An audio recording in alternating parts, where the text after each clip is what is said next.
mara moja. Na wewe chukua kilicho chako kisha uondoke haraka sana.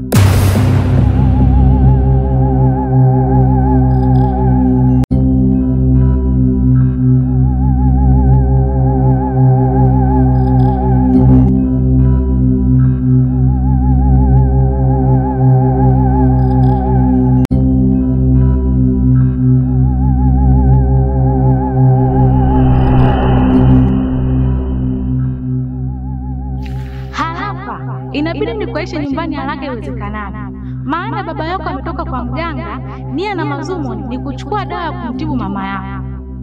Hivyo inabidi nikuaishe haraka ili uweze kumzuia. Maana dawa aliyopewa si dawa ila ni sumu. Na hapa haina haja tena ya kutembea. Inabidi nikupe usafiri ili uweze kufika haraka nyumbani kwenu.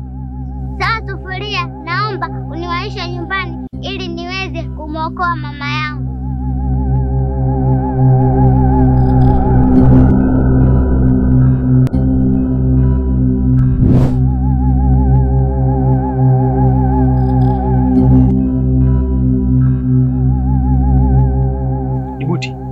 Ungeleta maji tuchanganye na dawa tumpatie mgonjwa.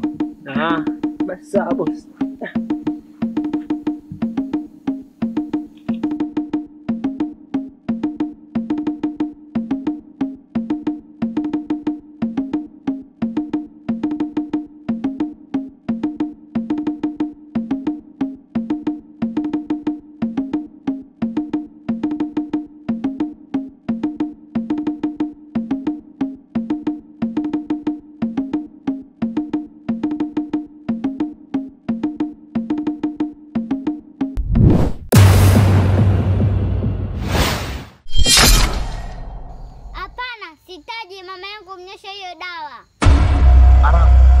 Mara kibao kinipinga.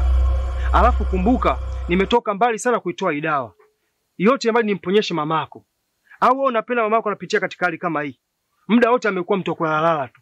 Alafu sasa hivi unasema uhitaji mamako hatumie hii dawa. Una maana gani au una lengo gani na mamako Arafa? Hiyo ni sumu wala sio dawa na utakiwi kumpatia mama yangu. Sumu?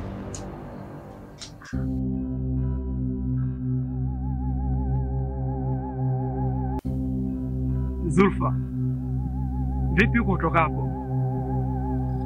Naomba uniambie kwa dadangu anaendeleaje kwa sasa. Sijui kuhusu dada yako, ila mara ya mwisho niliwahi kumuona mara moja tu. Ina maana kwamba dadangu atakuwa ameshamuua? Hapana, ila dada yako yupo chini ya ulinzi na hawezi kuachiwa huru mpaka pale itakapopatikana Sufuria. Basi sawa. Na vipi kuhusu wewe? Lengo la kuja duniani, umekuja kulifuata ile Sufuria ama kuna majukumu mengine umeambiwa uje kuyafanya? Mimi nimekuja duniani kwa ajili ya kukusimamia wewe ili ipatikane Sufuria kwa wakati na irudi kwa haraka. Basi sawa.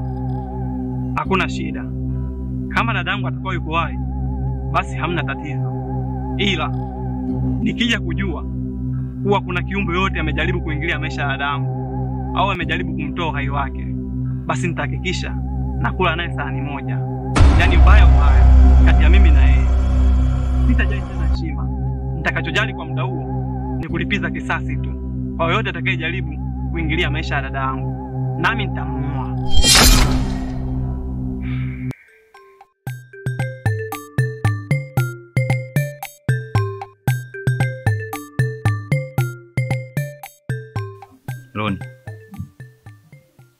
Loni. Vipi ndugu yangu? Naona toka umefika hapa umekuwa ni mtu mwenye mawazo sana. Una shida gani? Au utakuwa umegombana na Mama Juma ni? Hapana. Ila najaribu kutafakari kile kilichotokea. Mpaka sasa hivi siamini. Ni kitu gani hicho ambacho unakitafakari kinakufanya usielewe? Wakati naingia msituni kukata miti, nimekutana na kitu cha kutisha sana ndugu yangu. Kitu cha ajabu? Kitu gani? Yaani wakati nakata ule mti, nilisukumwa mbali. Wakati nanyanyuka, akatokea binti mmoja mweupe, yaani kiasi kwamba macho yangu hayajawahi kumuona, yaani mweupe kupitilia. Alafu akaanza kunipa onyo, na huwezi amini, alitaka kuniua. Kuna mazungumzo yake akawa anazungumza kwamba kwa nini mnakata miti? Hamjui kama miti ni nyumba za watu? Hamjui kama miti wanaishi binadamu, sijui wanaishi majini? Yaani kifupi, nilishindwa kumuelewa. Wakati anataka kunizuru, alitokea mtu aliyevaa mavazi kama ya kwake. Na huyo ndo alonisaidia mimi. Akaniambia ondoka, huwezi amini ndugu yangu. Yaani nimeponea hivi. Mpaka sasa hivi siamini macho yangu alichokiona. Ndio maana unanikuta nipo kwenye hali hii. Unajua ndugu yangu, unafurahisha kweli. Tena unachekesha.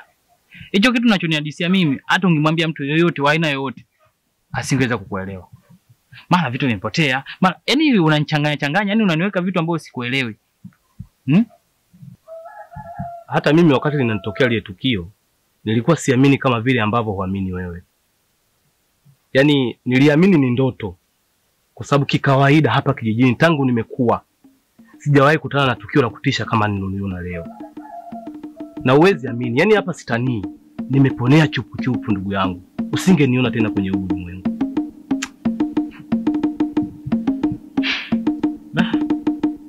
Kama ni hivyo basi pole sana. Pole. Ila hapo nyuma nilikwambia kwamba jitahidi kuwa makini sana huko polini. Ukaniambia tumekuwa tunauona ule msitu sijui vina hivi. Kwa lilonikuta nimekoma. Sirudi tena kuingia msituni nikiwa peke yao. Na hata kama tutakapokuwa wawili tunaingia msituni, lazima nitembee na silaha za kutosha.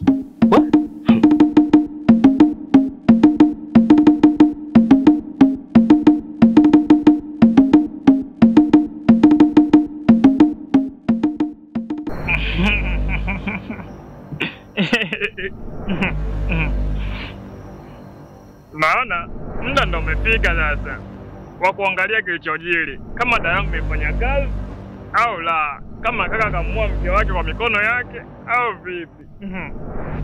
Lazima nipate suluhisho leo.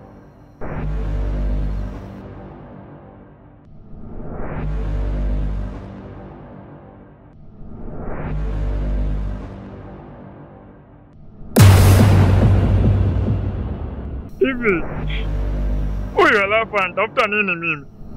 Mbona kila jambo langu nalolifanya yeye analipindua tu. Kila jambo nalolifanya yeye analiingilia kati na alitimii kwa sababu yake. Huyu mtoto huyu.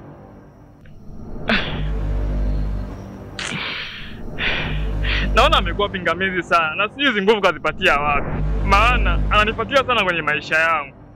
Ila kama hili pia nao limeshindikana, nitajua nini cha kufanya. Maana na imani nina nguvu kuliko yeye. Na hiki kitoto tu hakiwezi kunibabesha kwa chochote kile. Maana mwanzo nilikuwa nakionea huruma sana. Ila sasa hivi nitahakisha nikivilinge nikipige kama mpira. Na yeye nitamuingiza kundi moja pamoja na baba yake. Lazima wote niwateketeze tu. Maana nilikuwa nakionea huruma sana. Nikajua ni kitoto, nitakilea. Ila kinaniingia sana kwenye mambo yangu. Na nitafanya njia mbadala. Kama huu mtego umeshindikana, basi nitajua nini cha kufanya. Maana nina nguvu kubwa sana. Ila lazima nitakionyesha hiki kitoto.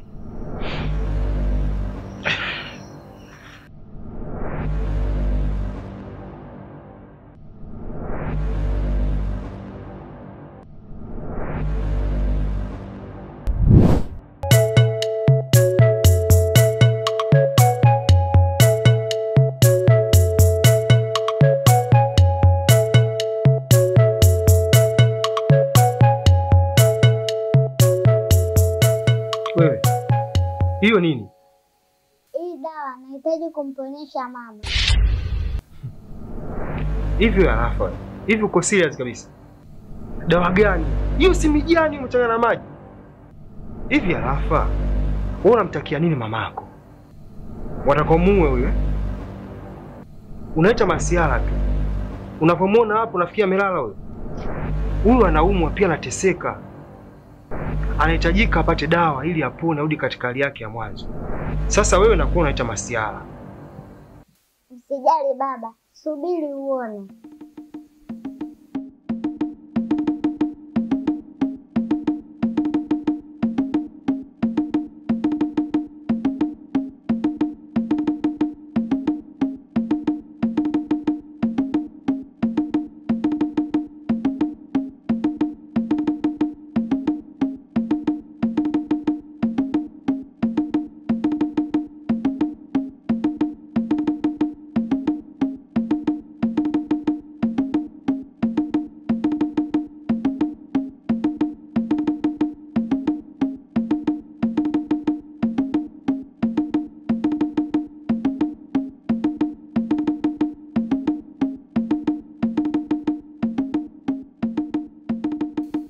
Haya sasa, kiko wapi?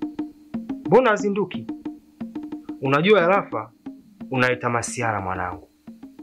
Mimi mchana nilikuja dawa yangu nzuri tu, na alinipatia mganga. Na alisema itiba na mke wako atapona. Lakini wewe ile dawa ulizarau. Ukaona haitoweza kumsaidia mamako. Haya, sasa mamako azinduke. Mbona azinduke? Azinduke sasa. Siku zote mtoto ni mtoto tu. Na usiposikia ya mkubwa ukiazarau atakuja. Lakini wewe mwanangu umekuwa mbishi. Haya, azinduke sasa. Mke wangu.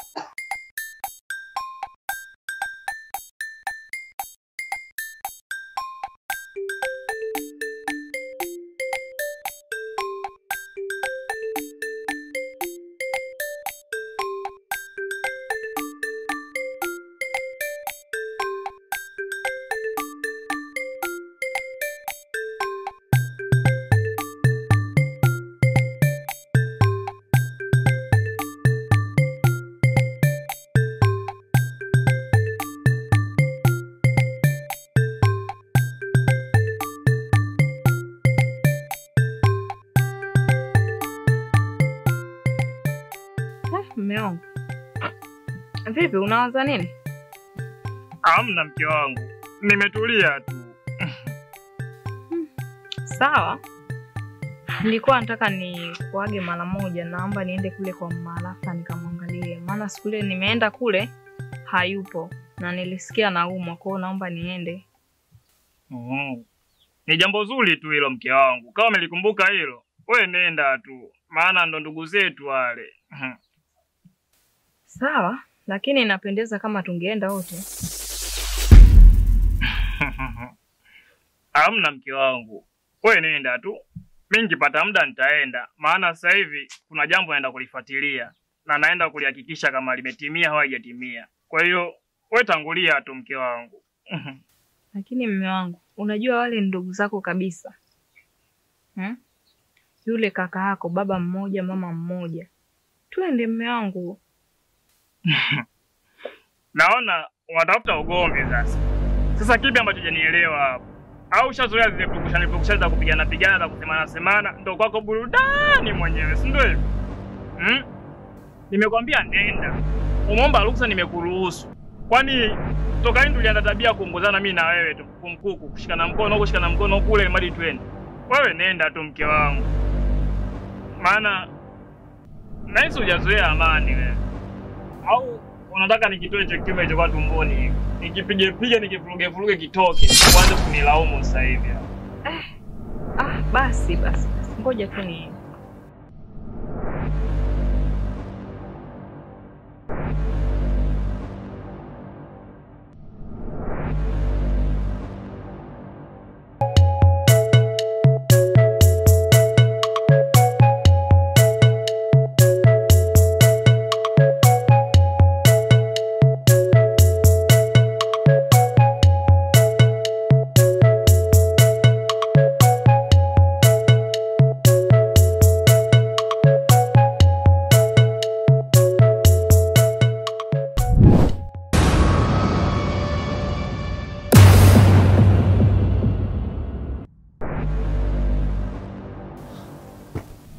Wewe nani?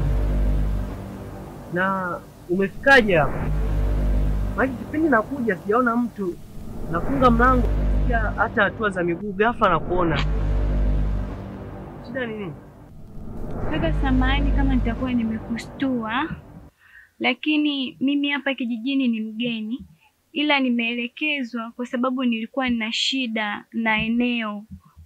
Nimeambiwa kwamba nikifika hapa nitafanikiwa kulipata hilo eneo. Kumbe swala ni eneo, ila naona ujio wako ndio umenishtua zaidi. Ila tuachane na hayo. Aliyokuelekeza kuhusu eneo wala hajakosea. Ila nikiomba kitu kimoja. Kwa muda huu hapa huu nifuatilie mpaka itapofika jioni, na imani itakuwa na majibu sahihi sana ya kuhusu iko kiwanja. Kwamba we nenda, afu kesho uje. Ukubwa gani wa eneo kwanza uko unahitaji? Eneo lolote tu, kwa sababu mimi nahitaji kuwekeza. Basi kama nilivyokuambia, wewe nenda, afu kesho uje.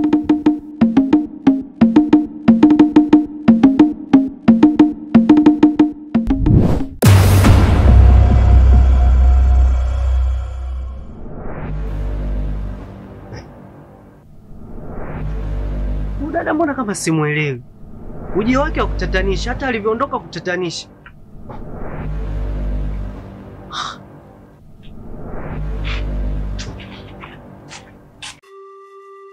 Mke wangu Mama Rafa, unaendeleaje na hali yako kwa sasa? Mume wangu, namshukuru Mungu, naendelea vizuri. Yaani nilivyokuwa naumwa mwenzenu, sijui hata nilikuwa wapi. Yaani nilikuwa hata sijitambui. Sijui nilikuwa kuzimu, hata sielewi. Ila yote kwa yote, namshukuru Mungu niko sawa. Una maana gani kusema hivyo mke wangu? Mbona nitisha? Yaani mume wangu nilipokuwa naumwa, yaani ilikuwa nikana kwamba nimefungiwa kwenye chumba, tena chenye giza zito. Yaani kila ninapotembea ni giza tu. Yaani nilikuwa najihisi ni kama nimekufa. I say. Ila yote kwa yote nawashukuru kwa kunipambania. Mke wangu, hiyo yote ni hofu kutokana na maradhi tu yaliokuwa yamekuzonga kwenye mwili wako. Lakini siku zote mtu aliyekufa hawezi akarudi duniani. Ila wewe ulikuwa tu umezimia. Ina maana ulikuwa nusu sakatil mauti. Ndio maana ukawa unahisi labda kiza. Si unaona labda uko sehemu. Hiyo yote kwa kuwa ulikuwa hauko duniani kiroho. Ila kwa sasa na imani mke wangu utakuwa uko sawa. Na utakuwa unaendelea vizuri. Mama, unatakiwa umshukuru Mungu. Yeye ndo alofanya mpaka umerudi kwenye hali yako ya zamani. Asante mwanangu. Hakika wewe ni mtoto mzuri sana. Na tena ni mfano kwa watoto wengine. Najivunia sana kuzaa mtoto kama wewe. Nakupenda sana mwanangu Arafa. Na mimi nakupenda mama yangu. Sihitaji kukupoteza.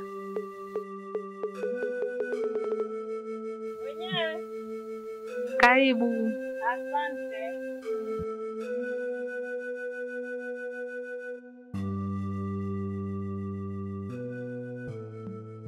Asanteni. Nilisikia unaumwa, kwa hiyo nimekuja kukuona. Unaendeleaje? Tunaendelea vizuri, tunamshukuru Mungu.